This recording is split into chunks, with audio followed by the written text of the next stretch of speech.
Hey guys, it's Ashley from mygreennest.com, where I vlog about all things natural parenting. So last year we homeschooled second grade and it went really well, and I've already made a video review of all the books and the things we did to have a successful second grade homeschooling year. So I'm going to link that video in the description below if you'd like to check it out. And today's video, I'm going to share with you guys all the things I'm planning on doing for third grade. Now don't get overwhelmed when watching the video. I did pick out like a crazy amount of workbooks and different things, but that doesn't mean we're going to actually go through all of it within a year. I just like to have variety and keep it fun. So without further ado, let me show off what I've got for third grade. So I'm a huge fan of workbooks. We've been using them since pre-K, and I really like them because, especially if you're new at homeschooling, it gives you a ballpark of what your child should be learning for their age in a whole bunch of different subjects. The only trade-off with all-in-one workbooks like this one here is it may not hit every subject that you want, or it may not go as in detail with the subject, and that's okay. We can always supplement with extra workbooks like I'm going to show you guys here today. And for your convenience, I will try to link everything I talk about in the description below.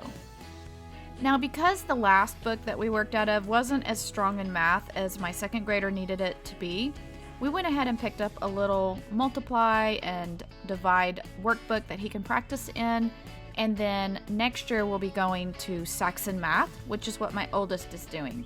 But for now, I think in third grade, these little workbooks will do fine. I just want to reinforce multiplication, division, adding, and subtracting. So these are the books I'm setting aside for my third grader to pick from, and he can read whatever he wants. I've got some I Survived, which are great about teaching, about disasters and world events. I've got some fun books in here that they're actually from my husband when he was a kid. I've got some biographies. I've got some animal books.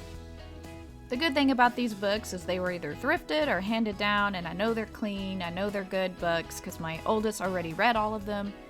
I tried to squeeze in as many educational books as I can get away with at this age.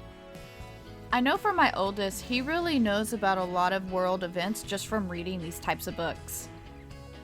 We also lucked out at a thrift store and found a ton of Goosebump books, so my kids have those to read from as well. We have a sticker chart, and every time they finish a book, they get to put a sticker, and once they reach all the way across the poster, they get to pick a prize.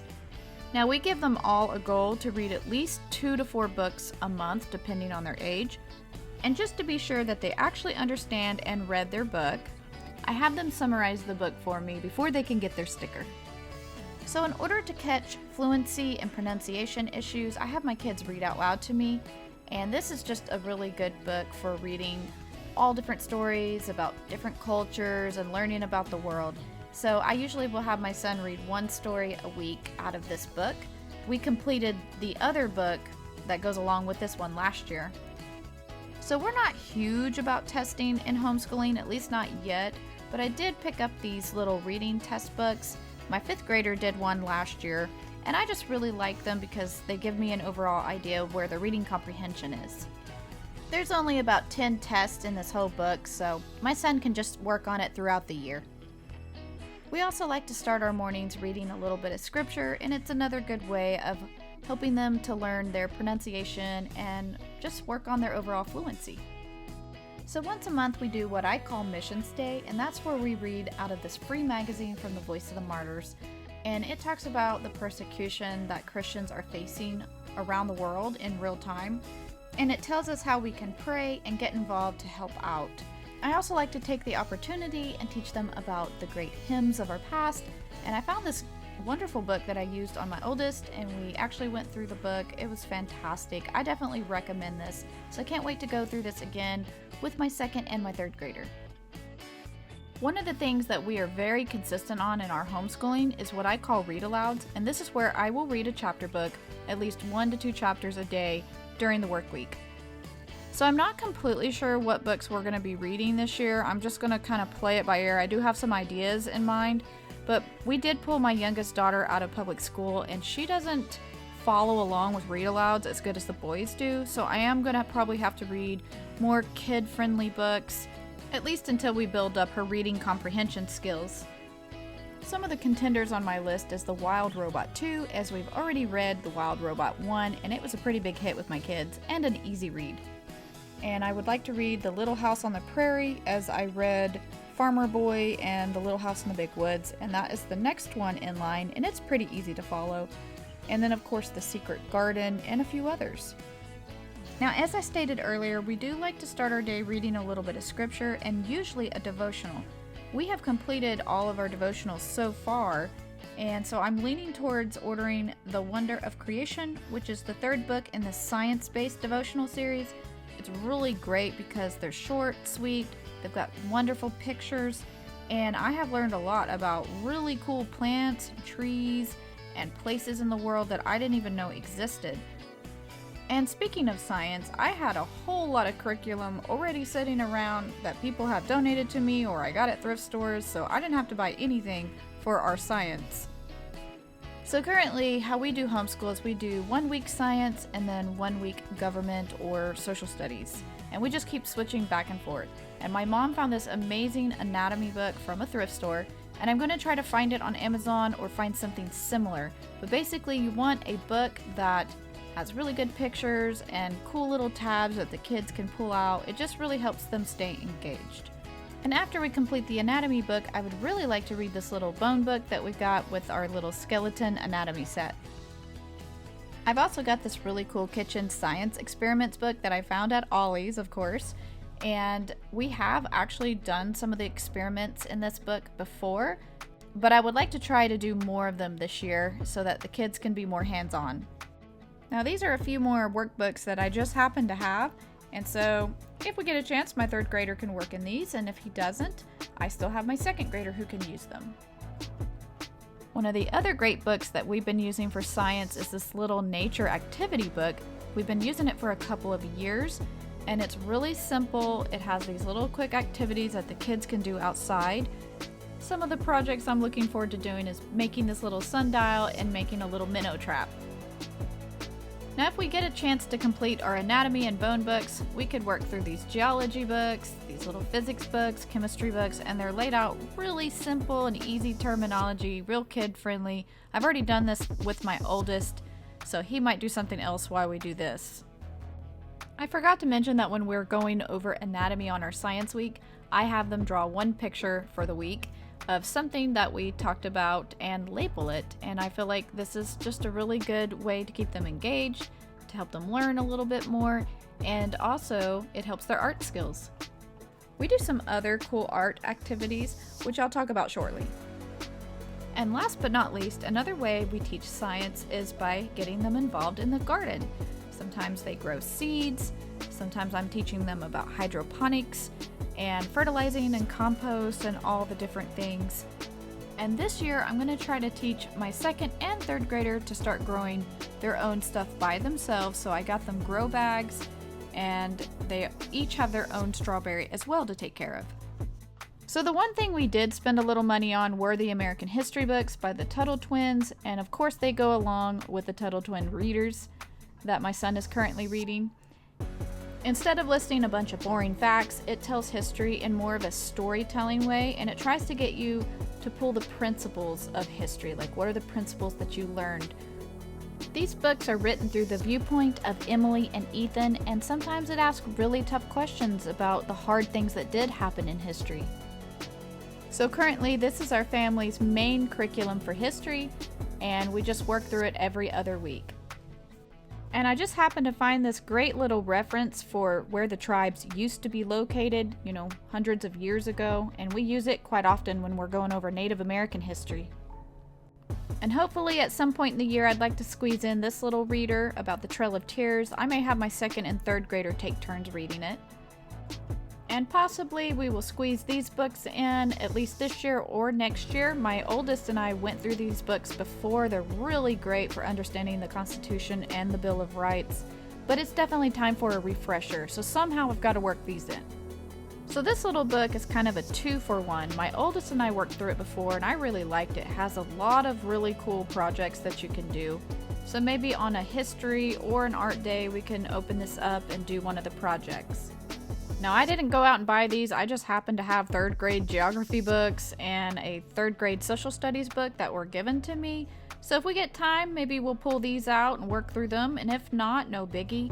I have a second grader that can use them as well if we don't end up using them with my third grader. So there's this guy I follow on TikTok who leads a homeschooling program called Cubs to Bears, and he writes a lot about freedom, liberty, and government and entrepreneurship, and I just really think he's a smart guy, and so I had to buy his books. And of course, my oldest has already read these, so now I get to share them with my second and third grader.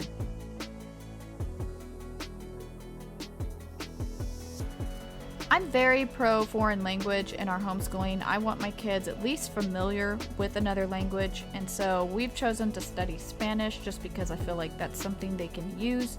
I'm not a super big fan of this workbook. However, I will probably have my third grader switch over to Rosetta Stone on the next big Black Friday sale that they have, because my oldest is already doing it and it's hands off for me, which is a win-win, and I feel like they actually learn from it better than they do from the workbooks. 15. So my son worked through this cursive book all through second grade, and he will be finishing it in third grade. And then on Missions Day, when we write our handwritten letter to a family member, he will start writing it fully in cursive from that point on. Now, most of our focus of writing and grammar will be from his main workbook, but I also have this book that was given to me, so if we get a chance, we may do a couple pages of this here and there as well. Another way we practice writing, other than writing letters, is I have them write in a prayer journal what they're thankful for and a couple prayers for someone in need. And when they get in trouble, we use these little cheap notebooks for them to write sentences in. Every so often, I'll whip out this analogy challenge book and see if the kids can get the right answers. It doesn't take very long, and it just kind of challenges them and gets their mind thinking. I had a book very similar that we finished that was a riddles one, and it was pretty fun. And lastly, for grammar, as my son nears the end of third grade, I will be switching him from just your typical workbook to an actual curriculum called Fix-It Grammar.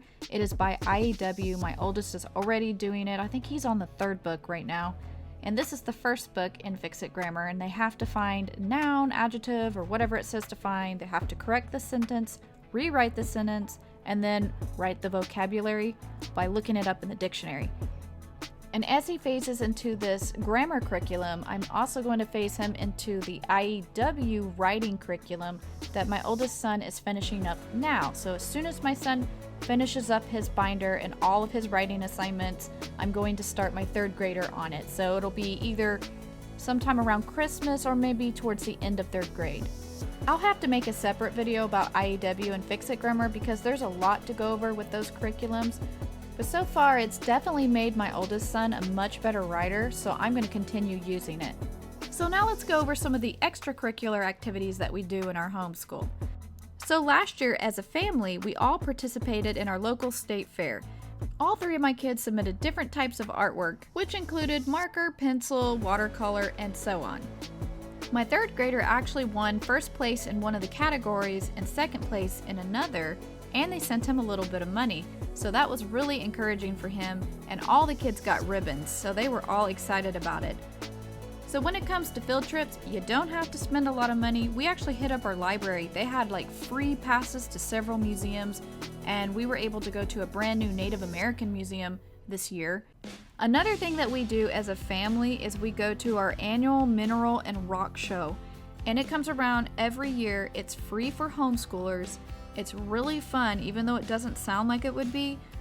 They have several things to do, lessons on geology, they have a digging zone, they have a black light room where they show the rocks and how they glow and different minerals. It really is a fun event, and if you'll just get online, a lot of times you can find like free to low cost events to go to in your area or surrounding cities. For their physical activity, they are involved in ABKA Karate. It's a donation ministry-based organization, and I believe it's everywhere in the United States. It might even be international. We absolutely love it. It teaches our kids self-respect, discipline, and self-defense, and all the things I really want them to know. So as far as music class goes, I would have to say I dropped the ball a little bit on this one, and ironically, we are a very musical family. We have musical instruments all over the house, but finding the time to sit down and go through music lessons, it's really not my specialty. However, when I do find the time to teach, I like teaching out of these Alfred books, and I also like learning out of them myself. So I pretty much covered everything that we're going to be doing for 3rd grade, and whatever I don't finish, I'll save for my daughter to work on, or we'll continue working on a lot of this stuff throughout the next year. Well, I hope I inspired you guys to get out there and start homeschooling. You don't have to have a lot of money, just use whatever resources are available to you, use your local library, get on those Facebook groups, and if you made it this far, thank you so much for watching, and I hope to catch you guys in the next video. Happy homeschooling!